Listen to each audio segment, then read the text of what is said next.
All right, so I'm just going to cover what my duty rifle is looking like right now. Just talk about a few things, how I like it, and if I see myself changing it further down the line. But this is just sort of the state it's in right now. I did take off the sling because I do keep the sling stowed on this side of the rifle. But I just wanted to take it off just so you could see the rifle in its entirety without this thing getting in the way. So we'll just talk about the sling real quick, get that out of the way, and then get into the rifle itself. This is a GBRS second best sling. Say what you want about GBRS as a company and their morals and whatnot, but I do really enjoy this sling. The pad is nice and minimal, and the grab handle here to loosen and tighten up the sling is nice and tactile, and nice and easy to grab and use, but not just obnoxious and in the way. So I have really enjoyed the sling so far. So getting in the actual rifle itself, it is a Geissele Super Duty, chambered in 5.56. It is a 10.3-inch barrel, and it comes stock with their lightning bow trigger. This rifle has been incredible to me so far. Zero malfunctions. I do keep it very, very wet with lube, as you should with a rifle. But nonetheless, it has been extremely reliable for me. So I have really enjoyed this rifle so far. So I guess in Grand Thumb style, we'll go tip to butt on this and just cover about as much as I can on this rifle and what all I've done to it. So for a suppressor, I'm running a Hoxworks Flow 556K. I have really enjoyed this can. It is my first suppressor, so I don't necessarily have anything to compare it to, but it has treated me really well so far. Zero gas back to the face. Very, very pleasant to shoot. Sound suppression is still there. It's obviously not going to be as quiet as a traditional back pressure and full length can, but it has been very pleasant to shoot so far. Really, really enjoy it. For a flashlight, I am running a Modlite PLH V2 with the 18650 rechargeable battery inside. I have a handheld light that I carry as well. Same, PLH V2. So I wanted to put the exact same thing on my rifle. So I've really enjoyed this light so far. In the back of it, I forget the exact model. I believe it's a Surefire DS00 tail cap on the back here. It's the one that's got the plug in as well as the button on the back here. So if anything fails with the plug or the button or the wiring, I can still actuate my light with a clickable button as well. So I really enjoy that.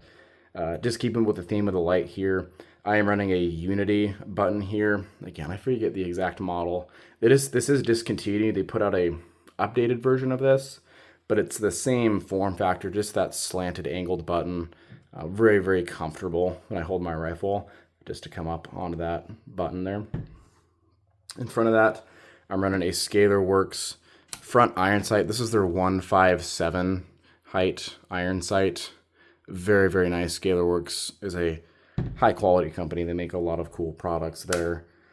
And being a duty rifle, I'm probably never going to use that, but being a duty rifle, I figured I may as well throw some iron sights on.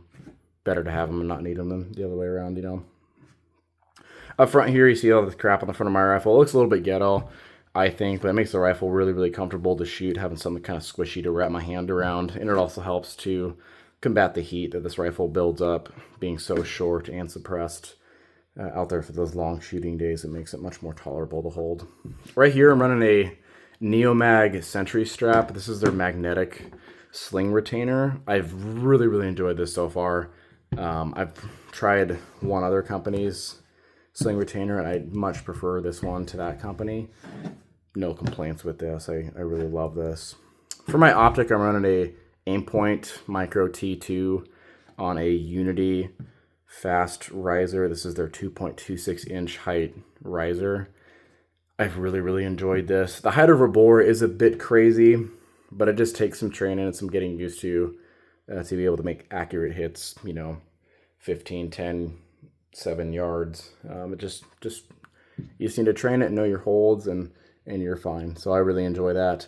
This does have a built-in rear sight, so you may see that I'm running a flip to center magnifier here, and I don't have room to run a rear iron sight. The rear iron sight built into this mount does actually line up perfectly with this front iron sight, so that's where my rear iron sight is. My magnifier, I'm running the fairly new-ish Unity 4X flip to center magnifier. I really, really enjoy this magnifier. It's really, really slick. The eye relief isn't terrible on it. Very, very clear, as Unity is a very high quality company. have really enjoyed using this so far, and it does have a quick release lever in there as well. So if I do need to take this off for whatever reason, it's nice and easy to do so. So there's that. For a charging handle, I did switch it out. Radian Raptor SD, try and mitigate some of those gases that, you know, if there are gases that happen to come back from my suppressor, just kind of supposed to help out with that.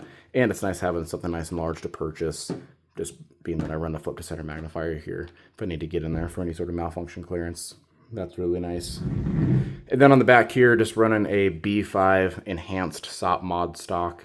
Very, very comfortable to shoot. Nice and padded back here, and also grippy as well. No complaints, nothing much to say about this. Oh, and then I forgot the grip. The grip is a Kung Fu grip from Die Free Co. Kind of that more vertical grip angle. Very, very exaggerated compared to a lot of companies. Even the Magpul K2 grip angle and the B5 grip as well. It's fine. This little finger choil in here gave me a pretty bad hot spot in the inside of my middle finger when I was shooting it. So I did have to put a Band-Aid over that at my recent class that I went to. Other than that, I really, really enjoyed it, especially for shooting a short rifle like this.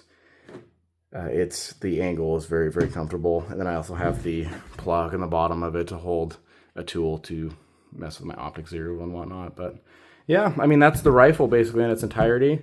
Oh, I did forget to mention, it is in their Luna Black colorway, which just looks absolutely gorgeous. I've received multiple comments and compliments on just the way that this black pops, and it's just a really good looking rifle. So yeah, here's the rifle.